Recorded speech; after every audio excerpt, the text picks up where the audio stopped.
हिंदुस्तान के मुसलमानों ने कभी अपना लीडर पैदा नहीं किया। आज हम कभी समाजवादी के पीछे, कभी बहुजन समाज के पीछे, कभी कांग्रेस के पीछे, और एक नई सियासी दुकान आई है उसके पीछे मुसलमान जा रहा है। मेरे नौजवान उलमाए कराम, मेरे फुजला, ये आपकी जिम्मेदारी है कि आप अपने मजबूत कांधों पर मजलिस इत्तेहादुल मुस्लिमीन की रहनुमाई कीजिए। यकीनन हम आपको अपने कांधे में बिठाकर हम आपको अपना रहबर तस्लीम करते हैं।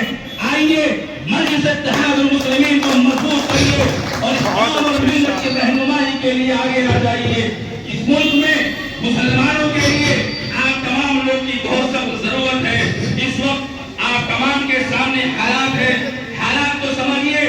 मसाजिद, मदारिस और खानका इस टाइम निशाने पर है और जब तक हमारे पास हमारी सियासी कुव्वत नहीं होगी, हमारे पास अपनी सियासी ताकत नहीं होगी, हमारे मसाजिद, हमारे मदारिस, हमारी खानकाहें, हमारी मज़ारें, हमारे उलमा नहीं रहेंगे।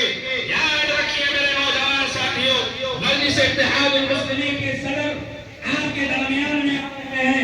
यकीनन ये हमारे लिए खुशी का मौका है और इस प्रोग्राम को कामयाब बनाना।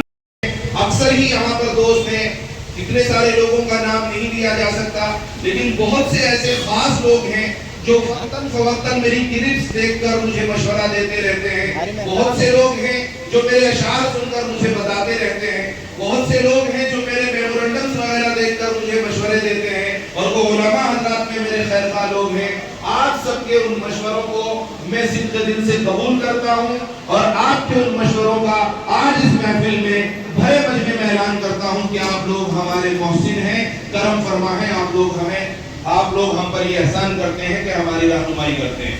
मैंने दौरान तालीम कुछ सबक पढ़ा था और आप हजरत ने भी यकीनन पढ़ा होगा। मैं आप हजरत के सामने अपना वो सबक पढ़ रहा हूँ।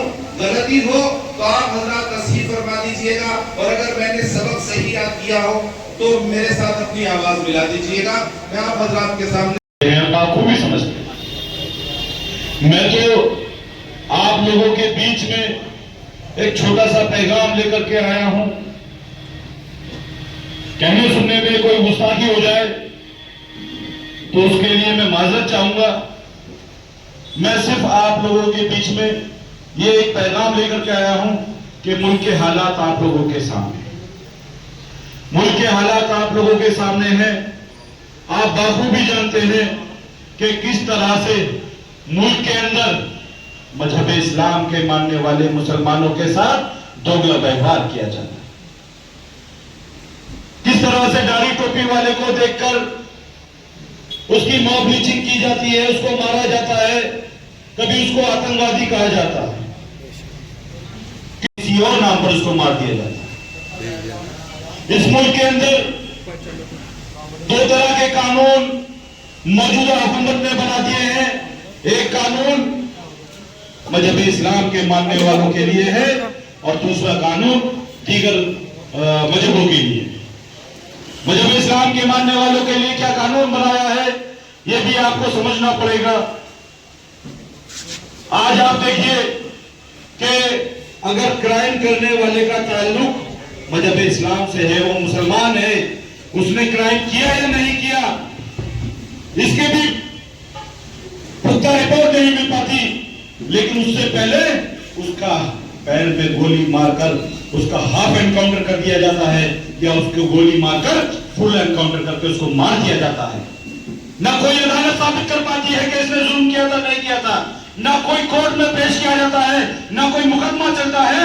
फिर सिर्फ एक शक की बुनियाद पर भी ऐसे कई मसले उत्तर प्रदेश के अंदर बीते दिनों में आप लोगों के सामने आए। मजहब इस्लाम के मानने वाले मुसलमानों के लिए बने कानूनों में एक कानून यह भी है कि शक की बुनियाद पर सिर्फ ये शक हो जाए कि इस शख्स ने ये क्राइम किया है, शक की बुनियाद पर उसकी खून पसीने की कमाई से बने घर पर बुलडोजर चलाकर उसको नेस्त नाबूद कर दिया जाए। ये कानून मजहब इस्लाम के मानने वालों के लिए है और वही दूसरा कानून दूसरे धर्म के लोगों के लिए। मैं आप लोगों से सिर्फ ये पूछना आया हूं ये कि इन तमाम चीजें जब आपके सामने हो रही हूं इबादत गाहों को शहीद किया जा रहा हो, हमारे मदारिसों पर ताले लगाए जा रहे हो, हमारी खानकाहों को शहीद किया जा रहा हो, तो मेरा आप तमाम उलमा इकराम से सवाल है कि हमारे पास इन तमाम चीजों से बचने का रास्ता क्या है? क्या रास्ता है इन तमाम चीजों से बचने का? मुझे सियासत, मौलाना अज़हर साहब ने कहा सियासत, यकीनन सियासत ही वो ताकत है जो आपको इन तमाम चीजों से बचा सकती है।